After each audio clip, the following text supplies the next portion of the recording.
ada dulu pengacara, ex pengacaranya si itu loh, istrinya si Sambo juga ikut. Dan dia ditegur MK karena apa? Identitasnya berubah-ubah. Assalamualaikum warahmatullahi wabarakatuh. Selamat datang dan selamat berjumpa kembali di channel Messenger Avisa. Pada kesempatan kali ini saya mau berbagi informasi video lucu dan video kocak yang mana yang membawakan ini adalah Opung Parbelak yang sangat lucu dan kocak yang membahas tentang ex pengacara istri Sambo di sidang MK. Yuk tanpa lama-lama lagi langsung menuju ke videonya.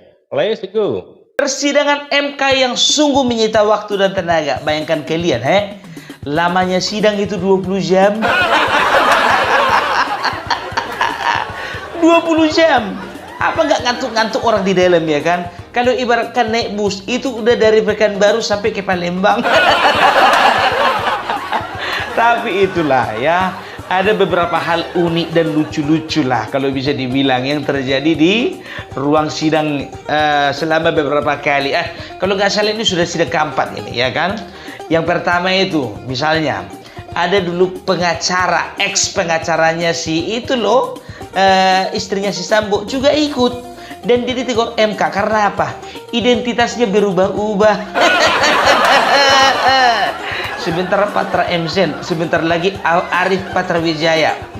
Aku cuma mau bilang sama kau, Patra, kau ini pengacara atau calo KTV? Kok identitas berubah-ubah? Nggak melu kau dibilang, kok pengacara senior identitasnya berubah-ubah? Itu kan kata hakim. Kalau aku jadi kau, udah resign aku saat itu juga. Dan juga tahu enggak kalian, ya? Seperti contohnya ini si Bambang Wijanarko. Bambang Wijanarko atau Bambang Wijayanto? Bambang Wijayanto, BW, ya kan? Kawan ini ya meminta supaya Bapak Presiden Jokowi selaku Presiden Indonesia itu dihadirkan di persidangan. Bah, siapa kau? Oh, jadi ini ya teman-teman. Opung Parbelak ini Bambang Wijanarko katanya. Jadi yang benar itu kan Bambang Wijayanto tadi sudah diperbaiki ya. Yang minta untuk mendatangkan Presiden Joko Widodo. Gitu ya. Kemarin kalian minta apa menteri, oke lah. Ini presiden kau suruh minta untuk di ruang persidangan dihadirkan. Kau siapa? Sekjen PBB. Ngawur kau Begitu juga kemarin itu tim 03 itu menghadirkan seorang Romo, ya. Nggak masalah sih mau Romo, pendeta, ustadz, dukun sekalipun. Karena apa? Berhak atau bisa saja dihadirkan ke ruang sidang. Tapi yang nggak masuk akal itu penggambaran atau pendeskripsian beliau tentang presiden yang seperti pencuri. Coba bayangkan kalian, berani dia bilang seperti itu. Dan itu ditentang habis sama Bang Hotman. Aku sendiri secara pribadi presidenku dibilang pencuri. Nanti dulu, apa dasarmu ngomong masalah apa? Karena bansos. Bro, Opung Doli, bansos itu semua sudah ada ketetapannya. Penerimanya itu juga sudah ada data-datanya. Penyaluran bansos itu bukan sama seperti orang yang bagi-bagi takjil waktu di lampu merah. Nggak sama itu. Kalau orang bagi-bagi takjil itu kan nggak pakai data kan begitu. Nampak mata kasih, nampak mata kasih. Kan begitu. Kalau namanya bansos itu harus ada datanya. Data itu dari mana? Data itu sudah pasti dari RT naik ke RW naik ke kelurahan, dari kelurahan naik ke kecamatan, habis itu naik ke kabupaten, langsung naik ke pusat. Gitu loh maksudnya. Ya nggak sembarangan itu. Pencuri. Bapak, kalau makin tua itu Pak makin dekat sama Tuhan. Jangan makin dekat sama partai. Sampai jatuh ini kan.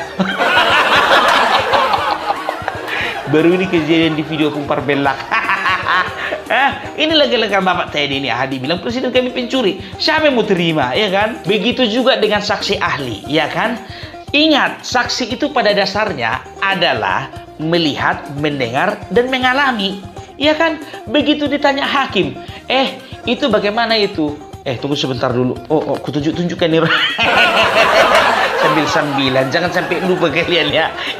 Iklan, tenang ya teman-teman. Ini iklan nggak apa-apa, sabarlah sambil menunggu candaannya si Opung Parbelak ini setelah iklan. Ini skincare yang dipakai Opung Duli nih, Hasyanta. Kalau kepengen untuk kencang muka kita itu, walaupun kita udah tua, tapi ketika muka kita kencang, wow, muka kita ini penuh dengan kecerahan tanpa sandiwara.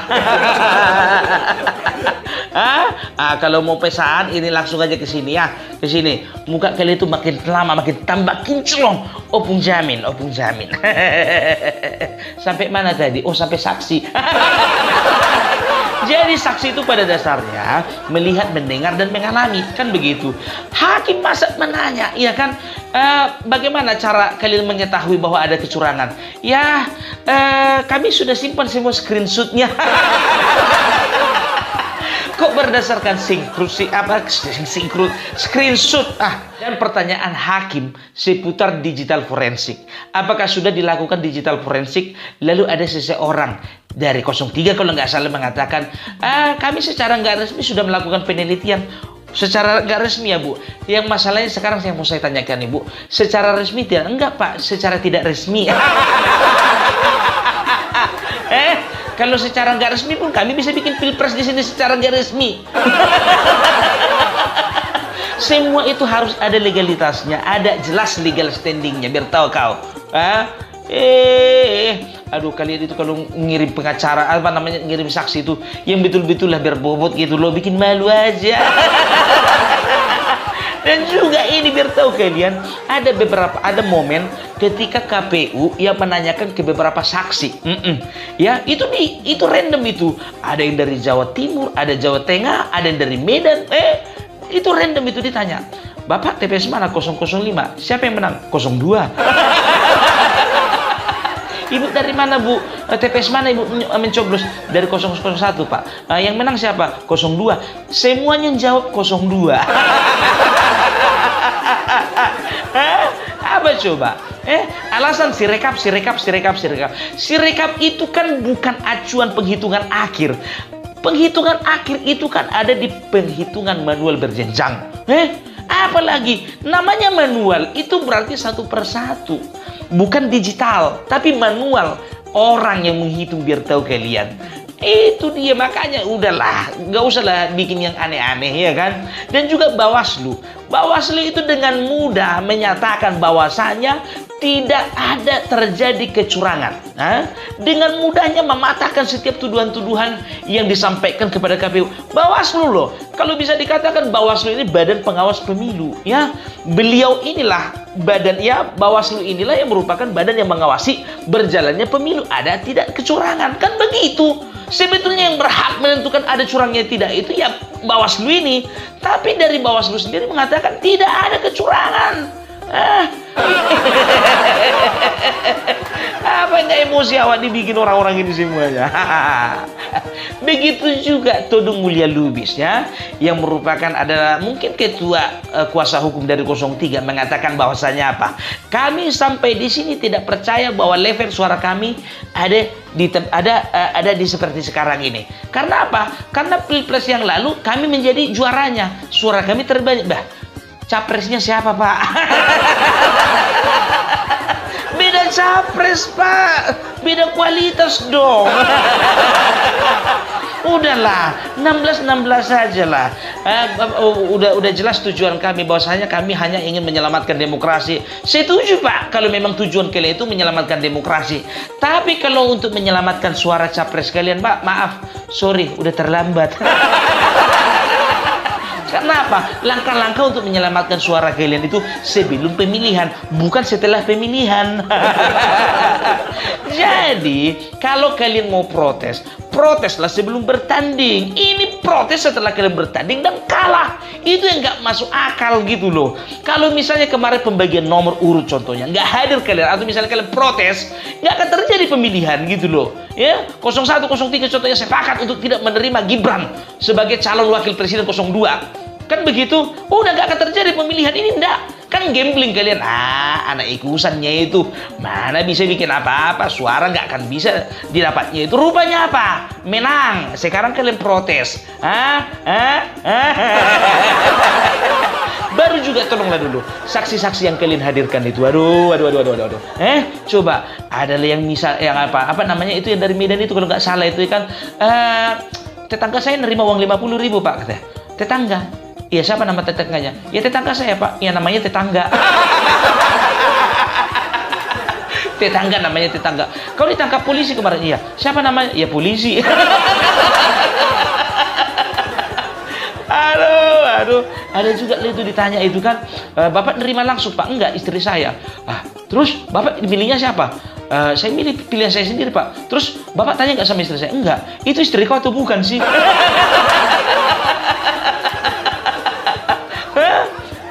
Coba bayangkan dulu. Baru ada lagi yang konyol lagi. Saya melihat sendiri Pak, 15 itu surat suara itu dicoblos Pak sama KPPS. Melihat sendiri Bu. Iya Pak. Pencoblosan lihat sendiri kan di bilik suara itu. Iya, saya lihat sendiri. Kayak mana caranya Ibu melihat sendiri? Kan di bilik suara. Ada Pak, kayak saya dari sudut sebelah kiri. Banyak kali jawabanmu. Itu lagi ada yang apa? Yang agak apa namanya? Yang agak botak di orangnya, agak botak ya kan. Begitu ku tengok mukanya. Bapak kenapa Pak? Tolong Pak, saya mau buang air kecil. Pak, kalau udah tahu mau dipanggil sidang, kencing dulu Pak. Kurasa itu bukan cuma 1-2 toilet itu yang ada di MK. Bapak ini pun juga jadi rusak marwahnya MK kalian bikin. Yang enggak aja kejadiannya kan. Ya udahlah, pokoknya itulah dulu sipil dari Opung Parbelak. Nanti kita sipil lagi hal-hal lainnya yang menarik untuk kita bahas dan kita perbincangkan saat ini, oke? Jangan lupa ya. Ini dia, jangan lupa. Salam Parbelak, NKRI harga mati. Jadi itu ya teman-teman, si komisiannya si Opung Parbelak yang sangat lucu yang menerangkan tadi di akhir videonya yang mengatakan jadi ada yang izin mau kencing dulu Pak katanya. Pokoknya benar-benar lucu ya si Opung Parbelak ini ya. Oke, terima kasih buat teman-teman semua. Mohon maaf apabila ada kata-kata yang salah, yang kurang berkenan, mohon dimaafkan. Dan buat teman-teman yang baru menemukan channel ini, mohon dukungannya dengan cara subscribe, like, comment, and share, dan nyalakan loncengnya agar tidak ketinggalan video-video menarik lainnya. Terima kasih, sampai jumpa di video selanjutnya. Wassalamualaikum warahmatullahi wabarakatuh.